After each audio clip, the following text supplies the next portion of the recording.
Capítulo 5, Lição 4. A história dos impostos e o poder da sociedade anônima. Lembro-me de ter ouvido na escola a história de Robin Hood. Meu professor pensava que fosse uma maravilhosa história de um herói romântico tipo Kevin Costner, que roubava dos ricos para dar aos pobres. Meu pai rico não via Robin Hood como um herói. Ele o chamava de bandido. Robin Hood pode ter desaparecido há muito tempo, mas seus seguidores perduraram. Quantas vezes ouço as pessoas dizerem: por que os ricos não pagam por isso? Ou, os ricos deveriam pagar mais impostos para atender a pobreza. Essa ideia de Robin Hood, ou de tirar dos ricos para dar aos pobres, é que provoca os maiores sofrimentos para os pobres e para a classe média. Razão pela qual a classe média paga impostos tão pesados está no ideal de Robin Hood. Na verdade, os ricos não são tributados. É a classe média que paga pelos pobres, especialmente a classe média alta instruída. Novamente, para entender bem como tudo acontece, precisamos adotar uma perspectiva histórica. Precisamos conhecer a história dos impostos. Meu pai, muito instruído, era especialista em história da educação. Já meu pai rico se tornou um especialista na história dos impostos. Pai rico explicou a Mike e a mim que originalmente na Inglaterra e nos Estados Unidos não havia impostos. De vez em quando eram lançados impostos eventuais para financiar guerras. O rei ou o presidente anunciava o acontecido e convocava todos para rachar a despesa. Impostos foram lançados na Grã-Bretanha para financiar as lutas contra Napoleão de 1799 a 1816 e nos Estados Unidos para financiar a Guerra Civil entre 1861 e 1865.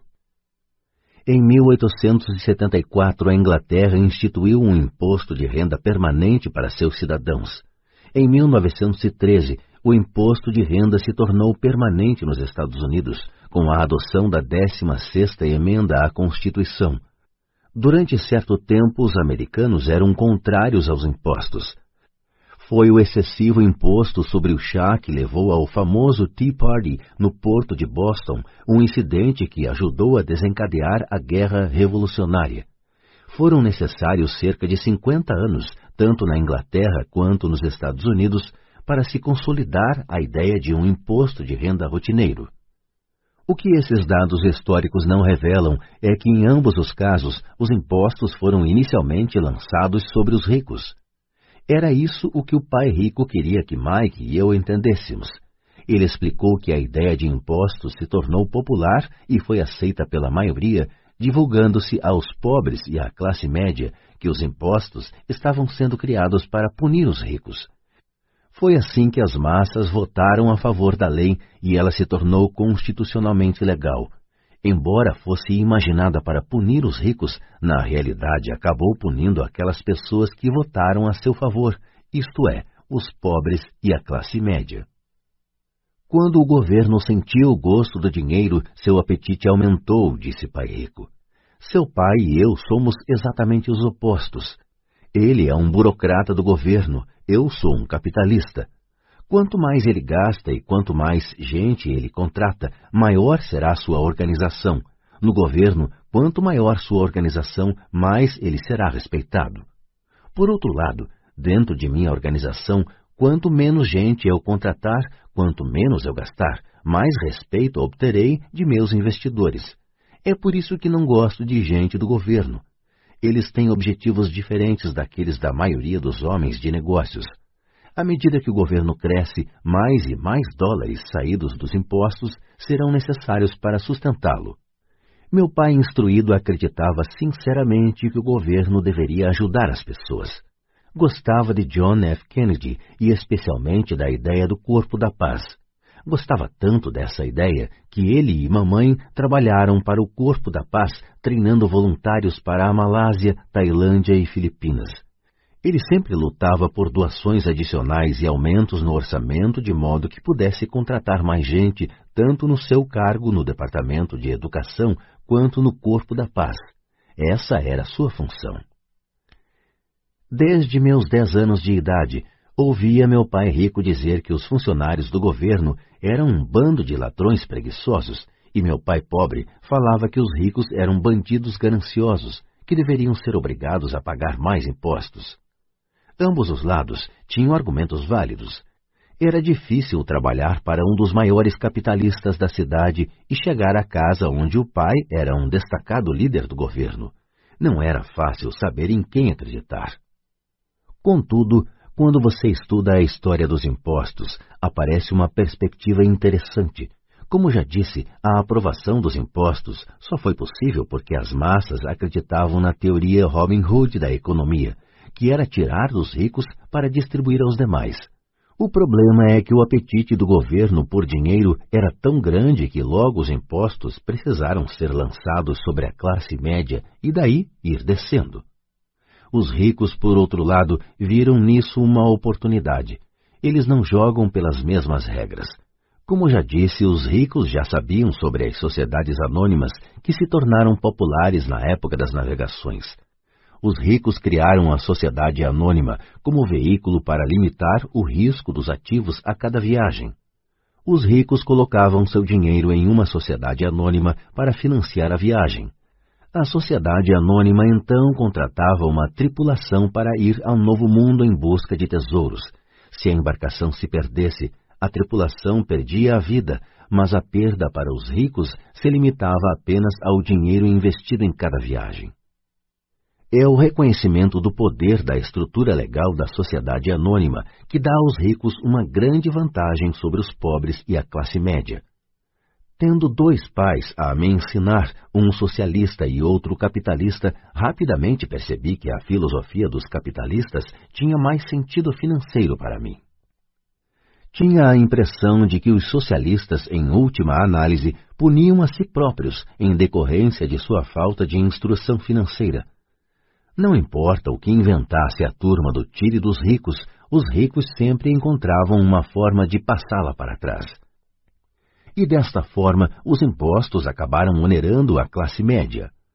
Os ricos passaram para trás os intelectuais somente porque aqueles entendiam o poder do dinheiro, um tema não abordado pela escola. Como os ricos passaram para trás os intelectuais? Quando o imposto, tire dos ricos, foi implementado, o dinheiro começou a fluir para os cofres do governo. Inicialmente as pessoas ficaram felizes. O dinheiro foi repassado para os funcionários do governo e para os ricos. Foi para os funcionários na forma de empregos e aposentadorias. Foi para os ricos quando as empresas receberam contratos do governo. O governo se tornou uma grande fonte de dinheiro, mas o problema era a administração fiscal desses recursos. Na verdade, não havia recirculação. Em outras palavras, a política do governo, se você fosse um burocrata estatal, era evitar ter excesso de dinheiro. Se não conseguisse gastar a verba recebida, você se arriscava a perdê-la no próximo orçamento. Certamente não haveria reconhecimento para você se fosse eficiente. Os homens de negócios, por outro lado, são recompensados pelo dinheiro que sobra e são reconhecidos por sua eficiência. À medida que este ciclo de despesas públicas crescentes continuava, a demanda por dinheiro aumentava e a ideia de tire dos ricos se ajustava agora para incluir níveis de renda mais baixos, chegando aos que tinham votado em favor dos impostos, os pobres e a classe média. Os verdadeiros capitalistas aplicavam seus conhecimentos financeiros para simplesmente encontrar uma maneira de escapar. Eles se voltaram para a proteção de uma sociedade anônima. Uma sociedade anônima protege os ricos. Mas o que muita gente desconhece é que uma sociedade anônima não é algo concreto, no sentido literal do termo. Uma sociedade anônima é simplesmente uma pasta de arquivo com alguns documentos legais que descansa no escritório de um advogado e está registrada em um órgão público. Não é um edifício com o nome de uma empresa, não é uma fábrica ou um grupo de pessoas. Uma sociedade anônima é simplesmente um documento legal que cria um corpo jurídico sem alma. A fortuna dos ricos estava novamente protegida. Mais uma vez, as sociedades anônimas se tornaram populares depois que as leis do imposto de renda permanente foram aprovadas, porque a alíquota do imposto de renda sobre as sociedades anônimas era menor do que as vigentes sobre as pessoas físicas. Além disso, como foi mostrado anteriormente, certas despesas poderiam ser descontadas da renda tributável da sociedade anônima. Esta guerra entre os que têm e os que não têm se mantém há centenas de anos. É a turma do tire dos ricos contra os ricos. A batalha é travada sempre que são discutidas leis e continuará sempre. O problema é que as pessoas que perdem não têm informação. Se elas entendessem a maneira como os ricos jogam, também poderiam jogar. Então estariam a caminho de sua independência financeira.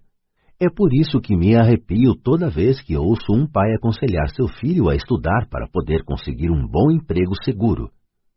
Um empregado com um emprego bom e seguro não tem escapatória. O americano comum de hoje trabalha de 5 a 6 meses para o governo antes de ter conseguido o suficiente para pagar seus impostos. Em minha opinião, isso é tempo demais. Quanto mais arduamente você trabalha, tanto mais você paga ao governo. É por isso que acredito que a ideia de tire dos ricos acaba sendo um tiro pela culatra para aqueles que a votaram. Toda vez que as pessoas tentam punir os ricos, estes não apenas não obedecem, como reagem. Eles têm o dinheiro, o poder e a intenção de mudar as coisas.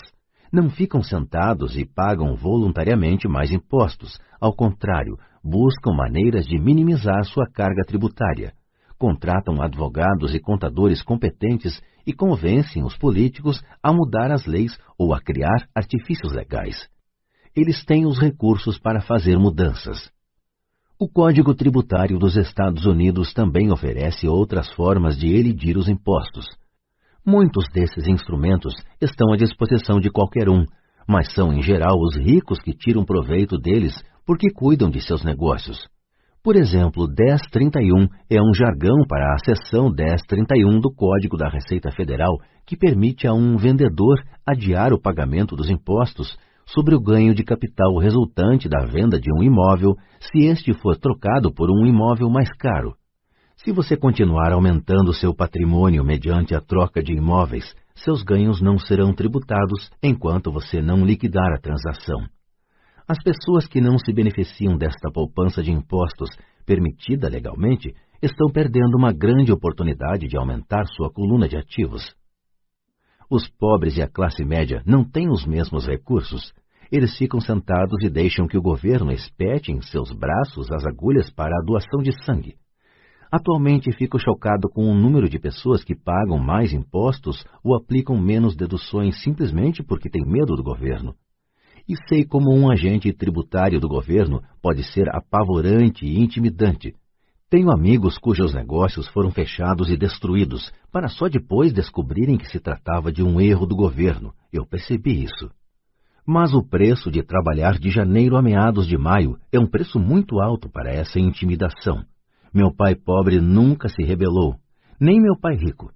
Este foi apenas mais esperto e usou as sociedades anônimas, o maior segredo dos ricos. Você lembrará a primeira lição que aprendi com o meu pai rico. Eu era um garoto de 9 anos que teve que sentar e esperar até que ele resolvesse falar comigo. Frequentemente sentei em seu escritório esperando que ele me atendesse. Ele me ignorava propositalmente. Queria que eu reconhecesse seu poder e desejasse ter um dia esse mesmo poder. Durante todos os anos que estudei e trabalhei com ele, sempre me lembrou que conhecimento é poder. E com o dinheiro vem mais poder, o que exige o conhecimento certo para mantê-lo e fazê-lo se multiplicar. Sem esse conhecimento, o mundo arrasta você. Pai Rico sempre recordava a mim e a Mike que o maior tirano não era o patrão ou o supervisor, mas o homem dos impostos. Se você deixar, o homem dos impostos sempre tirará mais de você. A primeira lição relativa a fazer o dinheiro trabalhar para mim, em vez de trabalhar pelo dinheiro, tem, na verdade, tudo a ver com o poder. Se você trabalha pelo dinheiro, está cedendo o poder a seu empregador. Se seu dinheiro trabalha para você, você mantém e controla o poder. No momento em que adquirimos esse conhecimento do poder do dinheiro trabalhando para nós, Pai Rico quis que nos tornássemos financeiramente espertos e não deixássemos os tiranos nos intimidarem. Você precisa conhecer as leis, a forma como funciona o sistema. Se for ignorante, é fácil ser intimidado. Se você sabe do que está falando, tem uma chance de vencer. É por isso que ele pagava tanto a advogados e contadores especialistas em tributação. Era menos dispendioso pagar-lhes do que pagar ao governo. A melhor lição que me deu e que apliquei a maior parte de minha vida é: seja esperto e você não será oprimido. Ele conhecia a lei porque era um cidadão respeitador das leis. Se você sabe que está certo, você não terá receio de se defender, mesmo se você estiver indo contra Robin Hood e seu bando. Meu pai instruído sempre me incentivou a conseguir um bom emprego em uma grande empresa. Ele falava das vantagens de subir na hierarquia empresarial. Ele não entendia que, dependendo apenas do contra-cheque de um patrão, eu seria uma vaca dócil pronta a ser ordenhada. Quando contei a meu pai rico o conselho de pai pobre, ele deu uma risadinha. Por que não ser dono da hierarquia? Foi tudo o que disse. Eu era garoto e não entendia o que meu pai rico queria dizer com tornar-me dono de minha empresa. Era uma ideia que parecia impossível e assustadora. Embora a ideia me empolgasse, minha juventude não me permitia vislumbrar a possibilidade de que adultos trabalhassem algum dia para uma empresa da qual eu era o dono. O importante é que, se não fosse por meu pai rico, eu teria provavelmente seguido o conselho de meu pai instruído. Foi apenas a lembrança ocasional de meu pai rico que manteve viva a ideia de eu vir a ter minha própria empresa e me fez seguir um caminho diferente. Quando eu já estava com 15 ou 16 anos, sabia que não podia continuar a trajetória que meu pai instruído recomendava. Não tinha ideia de como fazer, mas estava disposto a não seguir na direção em que a maioria de meus colegas se encaminhava. Essa decisão mudou minha vida. Não foi antes de eu chegar aos 20 e poucos anos que o conselho de meu pai rico começou a fazer sentido. Tinha saído da Marinha e estava trabalhando na Xerox. Ganhava muito bem, mas cada vez que olhava para o contra-cheque me sentia desapontado. As deduções eram tão grandes e quanto mais eu trabalhava, maiores elas eram. Na medida em que eu era bem-sucedido, meus chefes falavam de promoções e aumentos. Era lisonjeador, mas podia ouvir pai rico sussurrando em meu ouvido: para quem você está trabalhando? Quem você está enriquecendo? Em 1974, ainda estava na Xerox. Criei minha primeira sociedade anônima e comecei a cuidar de meu negócio. Já havia alguns ativos em minha coluna de ativos, mas agora estava determinado a focar um mercado maior.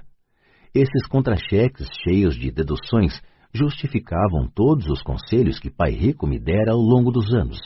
Via o futuro que me aguardava se seguisse o conselho de meu pai instruído. Muitos empregadores temem aconselhar seus empregados a cuidar de seus próprios negócios. Estou certo de que isso pode valer para certas pessoas. Mas em meu caso, a atenção dada aos meus negócios, ao aumento de ativos, tornou-me um empregado melhor. Agora eu tinha um objetivo. Chegava cedo e trabalhava diligentemente, juntando todo o dinheiro possível para poder começar a adquirir imóveis. O Havaí estava começando a crescer e havia fortunas a serem feitas. Quanto mais eu percebia os estágios iniciais da expansão, mais máquinas Xerox eu vendia. Quantas mais vendia, mais dinheiro ganhava e, naturalmente, mais deduções apareciam em meu contra-cheque. Era inspirador. Estava tão ansioso para fugir da armadilha que eu trabalhava mais e não menos. Por volta de 1978, costumava ocupar um dos primeiros 5 lugares entre os vendedores, às vezes o primeiro. Estava louco para sair da corrida dos ratos.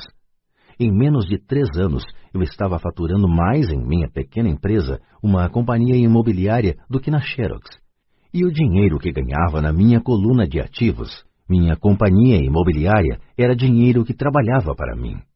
Não era eu batendo em portas para vender copiadoras. O conselho de meu pai rico fazia mais sentido.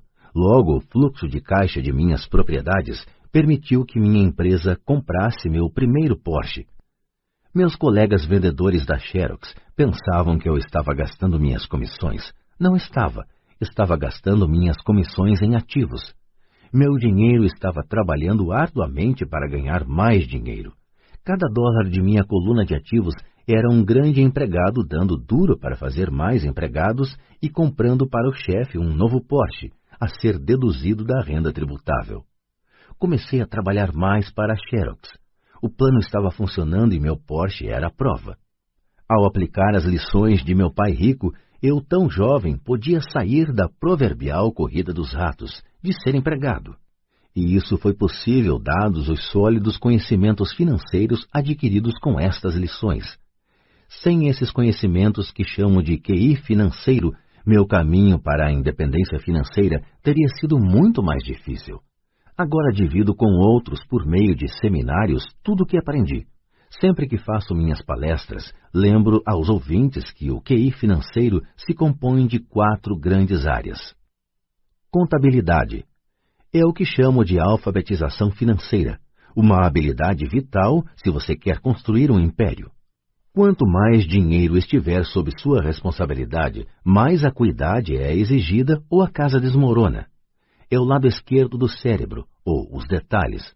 A alfabetização financeira é a capacidade de ler e entender demonstrações financeiras. Isso lhe permite identificar os pontos fortes e fracos de qualquer negócio. Investimento. O que eu chamo de ciência do dinheiro que faz dinheiro, isso envolve estratégias e fórmulas. É o lado direito do cérebro, ou o lado criativo. Entendimento dos mercados. A ciência da oferta e da demanda. Há necessidade de conhecer os aspectos técnicos do mercado, o que está relacionado à emoção. O boneco Tycho Me Elmo, no Natal de 1996, é um caso de mercado técnico ou conduzido pelas emoções. O outro fator de mercado é o dos fundamentos ou do sentido econômico de um investimento. O investimento faz sentido ou não de acordo com as condições correntes do mercado. Muitas pessoas pensam que os conceitos de investimento e a compreensão do mercado são muito complexos para as crianças. Elas não conseguem ver que as crianças conhecem esses assuntos intuitivamente. Para aqueles que não estão familiarizados com o boneco Elmo, esse era o personagem de Vila Sésamo que estava povoando o sonho das crianças antes do Natal. A maioria das crianças queria um e o colocava em primeiro lugar em sua lista de presentes. Muitos pais se perguntavam se a empresa estava retendo intencionalmente o produto fora do mercado, enquanto o continuava anunciando nas vésperas do Natal. Desencadeou-se um pânico em função da grande demanda e da oferta escassa. Sem encontrar bonecos à venda nas lojas, especuladores viram uma oportunidade de fazer pequenas fortunas à custa de pais desesperados. Os infelizes pais que não acharam o boneco foram forçados a comprar outros brinquedos. A incrível popularidade do boneco Elmo não fazia sentido para mim, mas serve como um excelente exemplo econômico de oferta e demanda. O mesmo pode ser dito dos mercados de ações, títulos, imóveis e cartões de beisebol. Lei.